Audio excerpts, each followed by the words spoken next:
Students, हम लोग science में chapter fibre to fabric chapter 3 पढ़ रहे हैं। इसमें आज हम पढ़ेंगे from cocoon to silk. For obtaining silk moth are reared and their cocoons are collected to get silk threads. हमें अगर सिल्क ऑब्टेन करनी होती है तो सिल्क के जो मूथ्स होते हैं उनको हमें रेयर पालना होता है और कोकून से उनकी कोकून्स को कलेक्ट करके उनके जो सिल्क थ्रेड्स हैं वो निकालते हैं। रेयरिंग सिल्क वॉर्म को कैसे रेयरिंग की जाती है? Female silk moth lays hundreds of eggs at a time. जो फीमेल सिल्क मूथ होती है वो 100 अंडे देती है एक बार में।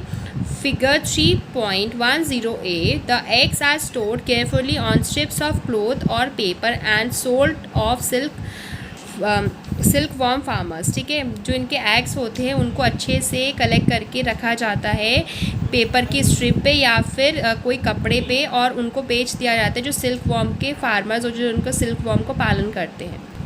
यहाँ ये देख सकते हो, ये फीमेल सिल्क वॉर्म मूथ है। इसने विद एग्स, इसने इतने सारे एग्स दिए। इसके एग्स क्या करेंगे? कलेक्ट करके रख लेंगे या तो पेपर्स पे या फिर कोई कपड़े पे और इसको सिल्क वॉर्म फार्मर जो होते हैं उनको बेच देते हैं।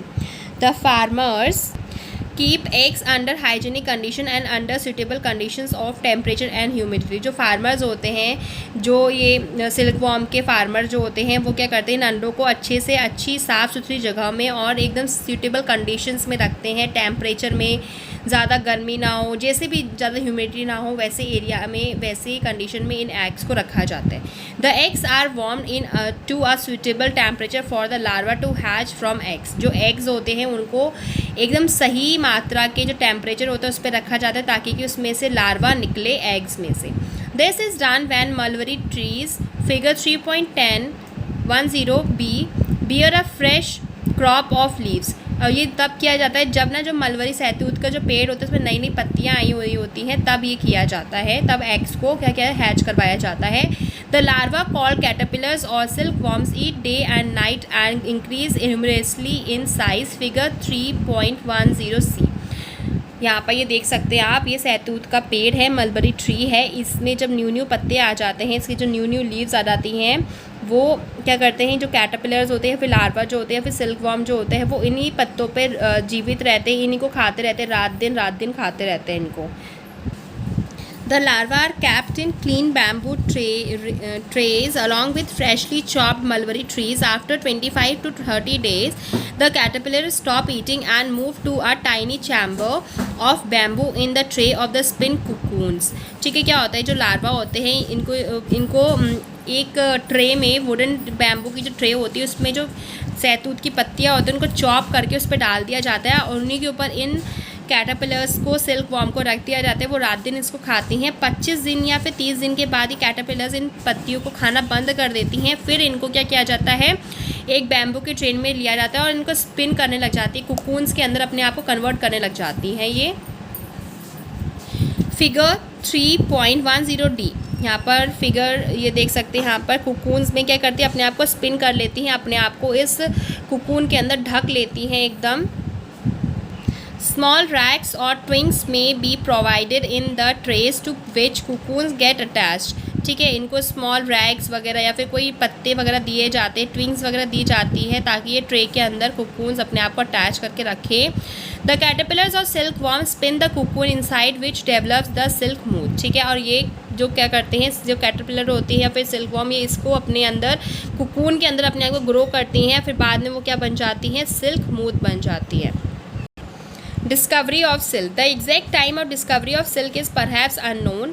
जो डिस्कवरी हुई थी, खोज हुई थी सिल्क की, वो कोई एकदम सटीक टाइम नहीं है कब इसकी खोज हुई। According to an old Chinese legend, the empress Si Lung Chi was asked by the emperor Huang Ti to find the cause of the damaged leaves of mulberry leaves growing in their garden. क्या हुआ था एक बार, बहुत पुरानी बात है, एक old Chinese legend थे, उन्होंने वो एम्प्रेस थे, उन्होंने बोला था अपने उसको एम्प्रर को कि हुंग टी को पूछा था कि एक बार बताओ, जो मेरे गार्डन में इतनी सारे जो मलबरी सहतूत के पेड़ हैं, इनकी पत्तियों को ये इतने ऐसे डैमेज क्यों हो रही हैं, दिन पे दिन इतनी जल्दी ख़राब क्यों हो रही हैं। The empress found worms eating up mulberry leaves. उसने जो एम्परर था उसने खोजा कि जो सहतूत की पत्तियां हैं वो एक वाइट कलर का वॉर्म जो है, कीड़ा जो है वो खा रहा है मलबरी लीव्स को।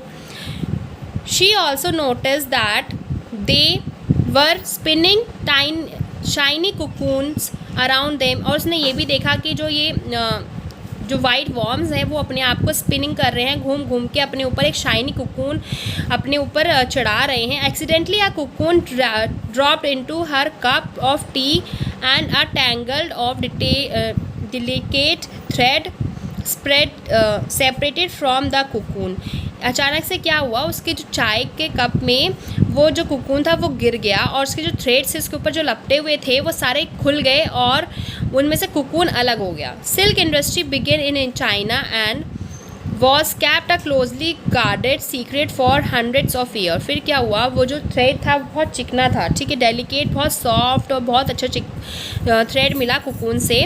और जो सिल्क की इंडस्ट्री थी उन्होंने स्टार्ट कर दिया चाइना में बनाना, और उन्हें ये जो वाइट वॉर्म था, जो सिल्क का जो कीड़ा था, कह सकते हो सिल्क वॉर्म था, उसको 100 सालों तक छुपा के रखा, सीक्रेट अपना छुपा के रखा कि ये सिल्क कैसे बनाते हैं वो लोग।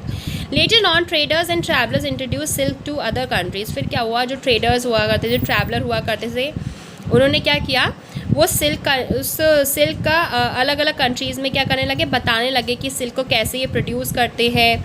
The route they travelled is still called the silk route. और जिस रूट से वो जो ट्रेडर उनके पास आए थे, चाइना में गए थे, उस रूट को अभी भी सिल्क रूट कहा जाता है। Processing silk. A pile of cocoon is used for obtaining silk fibers। जो cocoons के जो piles होते हैं उनसे silk fiber obtain किया जाता है। The cocoon are kept under the sun or boiled or exposed to spin। जो cocoons होते हैं उनको या तो धूप में रखा जाता है, या तो उन्हें बॉयल किया जाता है, या तो उन्हें स्टीम जो भाप होती है उसमें एक्सपोज किया जाता है। cocoon से ही तो हमें क्या मिलता है, थ्रेड मिलता है सिल्क का। The silk fibre separate out. The process of taking out thread from cocoon for use as silk is called reeling of silk। ठीक है, ऐसी प्रक्रिया जिसमें से हम थ्रेड लेते हैं कुकून से और उसको यूज़ करते हैं सिल्क के लिए, उसको बोलते हैं reeling the silk. Reeling is done in special machine. जो रीलिंग होती है वो स्पेशल मशीन्स में की जाती है, विच अनवाइंड द थ्रेड और fibres of silk from the cocoon. जो ये रीलिंग की जाती है वो मशीन्स में की जाती है, जिससे वो थ्रेड निकाला जाता है या फिर फाइबर निकाला जाता है सिल्क का और कुकून से। Silk fibres are then spun into silk threads. जो सिल्क फाइबर है उसको सिल्क थ्रेड में कन्वर्ट किया जाता है, which are woven into silk cloth by weavers. और जो थ्रेड सिल्क का जो फाइबर निकाला गया है उसको सिल्क थ्रेड में कन्वर्ट किया जाता है और उससे सिल्क के जो कपड़े होते हैं वो बनाए जाते हैं वीवर्स के द्वारा, जो बुनते हैं वो बनाते हैं। स्टूडेंट्स, आज आपका chapter fibre to fabric complete हो गया है। आई होप आपको ये चैप्टर समझ में आ गया होगा।